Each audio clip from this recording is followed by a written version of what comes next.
हे बघा, आज मी कुठं चालले होते, कुठं नाही. तुम्ही संपूर्ण व्हिडिओ बघा, त्यानंतरच तुम्हाला कळेल मी कुठं चालले नाही. बघा, याचं बसणं चालू होतं. मम्मी चल पटकन जायचं आहे आपल्याला फिरायला. म्हटलं चल बाबा, आवरले आता जायचंच आहे. त्यानंतर पहिले गेले पेट्रोल पंपावर. त्यानंतर मी पहिले गाडीमध्ये आम्ही पेट्रोल वगैरे टाकून घेतलं आणि त्यानंतर निघालो. आणि हे आरसूलचं तळं आहे आणि या तळ्यामध्ये ना इतकं पाणी राहतं बरं. येरवाडा लोक पाणी येतं आणि या बारची ना म्हणजे काही पाणी वगैरे नव्हतं, कोरडंच होतं, थोडंच पाणी होतं आतमध्येच. त्यामुळे काही दिसत नाही. तर इथपर्यंत पुरं पाणी राहत होतं. मग पाणी इथपर्यंत आलं का, तर सगळे लोक मस्त गाड्या वगैरे धुवायला, कोणी पवायला, कोणी मस्त खूप एन्जॉय करायला येतात बरं. इथं पण लोक खूप छान आहे इथं. पण या बारचीने एवढं काही म्हणजे मजा नाही आहे, पाणी वगैरे कमी असल्यामुळं कोणी दिसायला नाही आहे. नाही तर खूप इथं पुरे लोक राहतात. त्यानंतर तिथून निघालो आणि पुऱ्या रस्त्यानं असं मस्त डोंगर ते हिरवंगार. आणि मी कुठं चालली, संभाजीनगरमध्येच आहे. तुम्हाला तर सांगितलेलं आहे मी मागच्या व्हिडिओमध्ये की मी कुठं ना कुठं जात असते फिरायला. कारण की यावेळेस थोडा पाऊस जादा होता आणि मुलगी लहान असल्यामुळं माझं काही एवढं जाणं झालं नाही. आमच्या संभाजीनगरमध्ये खूप छान काही काही ठिकाणं आहे फिरायला. त्यानंतर रस्त्यानं मस्त अशी गावरान काकडी मस्त असं त्यानं झाडाची नेमकंच वावरामधून तोडून गिडून घेतल्या होत्या. म्हटलं चला काकडी संगही थोडा एन्जॉय करा. म्हटलं कोण कोण काय काय म्हणते, काकडी म्हणतंय, कोणी हिरे म्हणतंय, तुम्ही काय म्हणता नक्कीच कमेंट करून सांगा. त्यानंतर आम्ही फायनली त्या जागेवर पोहोचलो.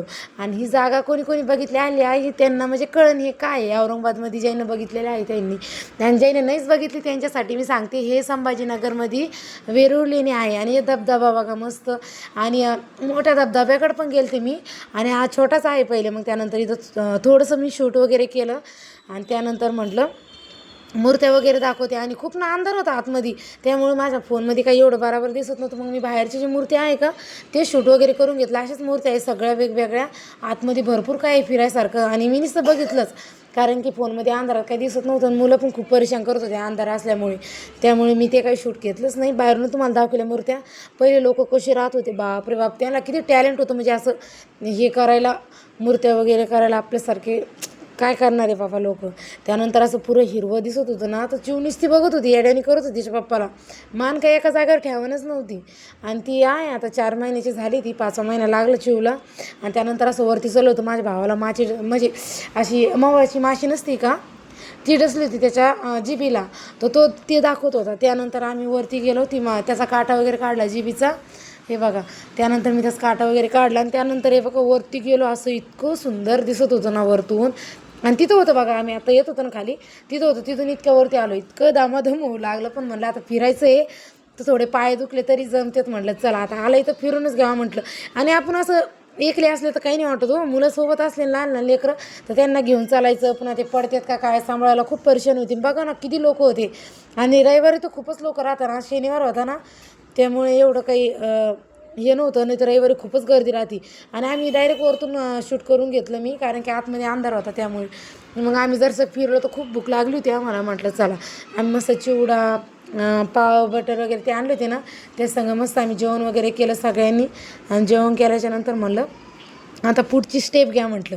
आणि जेवण केलं तर इथून बघा आम्ही जिथं कितकी म्हणजे ते किती लांब होतं ना, आम्ही किती वर आलो बापरे. इतके पाय दुखत होते ना विचारूच नका. आणि हे बघा खाली का, इथून आलो होतो आम्ही इथून. आणि ते दिसायला असं वाटते लय जवळ आहे, पण इतकं लांब आहे ना. वरती चढायचं म्हणल्यावर दगडं दुगडं, पुन्हा पायऱ्या वगैरे नाही आहे, असे खडक असल्यावानीच आहे वरती चढायला. त्यानंतर तिथून वरती वगैरे चढलो, मस्त जेवण वगैरे केलं. म्हणलं चला आता. आणि त्यानंतर आम्ही असं फिरून हे पुरं असं वरतून जाऊन इकडल्या साईडनं इतकी छोटी जागा होती. आणि ते जाऊन तिकडे गेलं. बघा ना कसे मंदिर आहे, कशा मूर्त्या आहे. कोणी कोणी बघितलेली ही जागा नक्कीच मला कमेंट करून सांगा. मला तर खूपच छान वाटत होतं. फक्त एवढं आहे की थोडं चालल्यानं थोडं परेशानी होऊ लागली. म्हणलं चला आलं आहे तर आता. आणि हे बघा मोठा धबधबा, बापरे बाप, इतकं सुंदर वाटत होतं तिथं. पण ना जागा नव्हती ज्यादा तिथं जायला, कारण की सगळं बंद करून ठेवलं होतं तिथं ना. आता आम्ही गेलतो ना तिथं, हे बघा धबधबा बघा. आणि पाणी बघा तिथं किती खाली आहे. आणि त्या रस्त्यावर ते शिड्या दिसत आहेत का, तिथून तर खूपच बेकार रस्ता, खूप भीती वाटत होती. त्यानंतर तिथून निघालो. म्हटलं थोडं वेळ बसलो होतं आणि त्यानंतर आम्ही घरी निघालो होतो. आता घरी जायचं होतं. म्हटलं चला आता घरी चाललो आहे, थोडंसं शूट घ्यावं म्हटलं. तिथं मस्त गार्डनमध्ये थोडंसं बसलो होतो. मग सगळं एन्जॉय केलं. त्यानंतर बघितलं, म्हटलं चला आता घरी जायचं आहे म्हटलं. आणि त्यानंतर मग निघायचं टायमाला माझा भाऊ आम्ही ना कॅमेऱ्यात थोडेसे फोटो वगैरे घेतले. त्यानंतर मग निघालो. आमच्या अवतार बघा ना कसे चालतो, आलतो कसं आणि चालत कसं.